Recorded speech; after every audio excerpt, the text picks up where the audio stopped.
Hey coffee nerds, I'm your host, the Cortado Samurai, and I'm back with another pretentious review. Real quick, I didn't plan on doing a pretentious review just yet. I've been working like 6 days straight. That's tiring, but we did get more like vlog POV footage out of it, so maybe it's a win-win, a win-loss. It kind of evens out. Anyways, this coming weekend I'm competing in the US Barista Preliminaries in Houston. I don't know why I'm doing so many hand motions. I don't plan on winning that. I plan on going, getting experience, learning, maybe meeting some people, maybe bringing back awesome coffee. I'm sure there's some good spots in Houston, and I'll be there for a few days. Anyways, that's enough of that. So today, I brought you Figure 8. I've been teasing it for a couple weeks. I'm really excited about Figure 8 Coffee Purveyors. First of all, it's a wacky name. I love wacky names. I'm all for it. This is a Kenya. It's graded at AA, which is the highest grade I think consumer coffee can get. It just means that it's large and dense beans. Great for coffee. Let's see. This is from the Gachuri factory. It is one of the major processing plants around Mount Kenya, which is where this coffee is kind of from. I say kind of because I don't have a specific producer name. I don't have that, but this factory, Gachuri, I think is how it's said, is a co-op, and it's where 150, around 150 small producers all bring their beans and they all process them there just because they might lack the infrastructure to do so themselves. And Kenya has this weird thing going on for several years now where they don't do big contracts overseas. They take all their beans, processed however, whatever, and they take them to auction. And it's said that this is kind of a way to cheat their farmers out of like great specialty premium prices for their specialty work. That's neither here nor there. I'm not personally going to go to Kenya. Again, I don't own the coffee industry. Again, I referenced that in an earlier video. But anyways, washed beans. We have notes of blackberry, lemon, grapefruit. It sounds awesome. And SL28 beans, this is SL28 and 34, is known for like being complex, kind of dainty, and like a wine-like acidity. Super excited. I'm excited.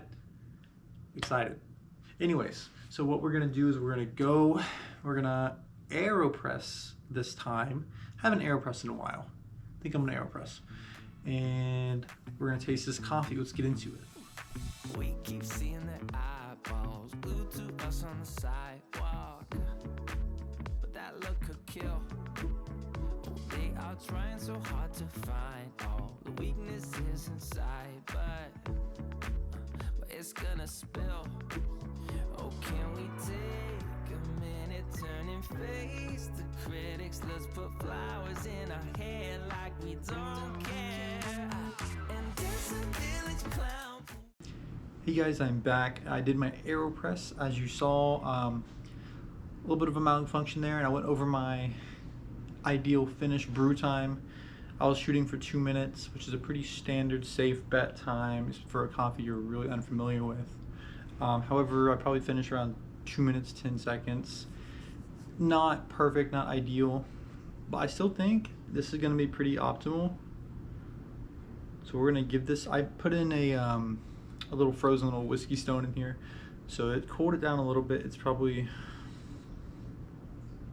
I don't know, it's probably like 140 right now. So again, perfect temperature, really. First impressions, here we go. All or nothing.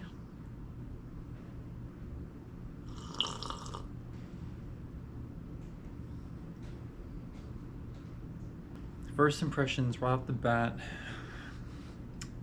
I wish my recipe was more precise, but That's not how this works. This is just first impressions, gut reaction. I'm gonna say black currant, slight acidity. They're saying lemon. I didn't get that through my extraction. I don't doubt that you could get lemon out of this though.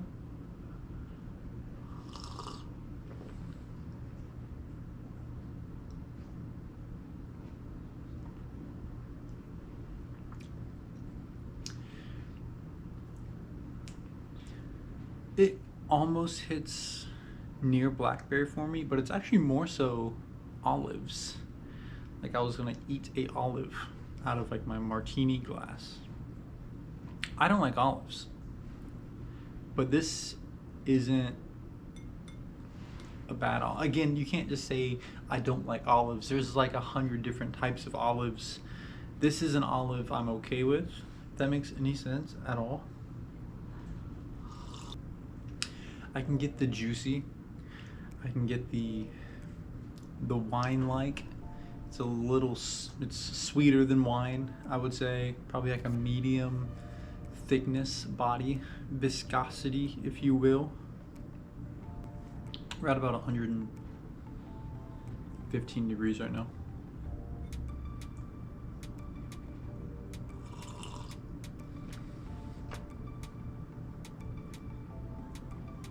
I'm gonna let this cool down a little bit more before I just gulp it, so I'll be right back. All right guys, I'm back. My coffee has cooled down a little bit. I've been sipping on it, taking some flavor notes down, what is reminding me of, and I came up with a handful of things. Again, I think this coffee would be way better if I did a little bit less extraction, whether it was coarsening my grind or slightly lowering my temp. I did 90 degrees Celsius, which is like 195 degrees Fahrenheit. So for the AeroPress, I could have gone a little bit easier on it. I don't know, my fault. I got olives, black currant as my heavier, juicier fruit. I'm still going with olives. I'm doing a little bit of orange in the background. It's kind of like a citrusy. I didn't quite get lemon or even like lemongrass, but I'm okay with saying citrus, like orange for my citrus. I'm not saying that you have to have a citrus. I'm saying I got citrus and I think it's kind of orangey, if that makes any sense. I'm just rambling. As for like weight, think like a red wine blend for like $12 at Target is nice. I like medium mouth feel, you know. Overall, I'm gonna give this coffee a 6.5 out of 10. And to be honest, I think that it could be a 7.5 if I spent the next, week working on the most beautiful, perfected recipe around this coffee. That's not what this series is about. It could be about that, but it's not. It's not right now. So I'm gonna say 6.5. It's a good coffee. I think it could be a great coffee if you want to take that time to get to know it. Personally, I go through coffee, probably a bag of coffee a week. So by the time I would get to know this coffee, and I will fine tune it a little bit more as a couple of days go by, but by the time I got to know this coffee to the point where I think it could be a 7.5 for me, it's gonna be gone. So it'll get a little bit better. Maybe I can get it up to a 7. Again, this scale doesn't even, you don't know what my perfect 10 is. I probably don't know what my perfect 10 is. But in craft coffee standards, I don't think anything should be below a 5. Otherwise, you shouldn't be doing specialty coffee, especially not selling it for specialty coffee prices. But again, I am not the coffee market. I don't decide all things specialty coffee. I'm just saying if you have a okay specialty coffee or a good specialty coffee, maybe that speaks volumes about you. So, after all rambling aside, Figure8 Coffee Purveyors. This Kenya, washed, SL2834. Good. 6.5. Could be a 7.5. I recommend buying it. It's good. It's solid. I like citrusy and juicy, and it's got a little bit more of a heavier balance thing going on. Like, you could give this to anyone and they wouldn't spit it out. I say that it's a medium roast, very nice, standard. It's all consistent. It's good.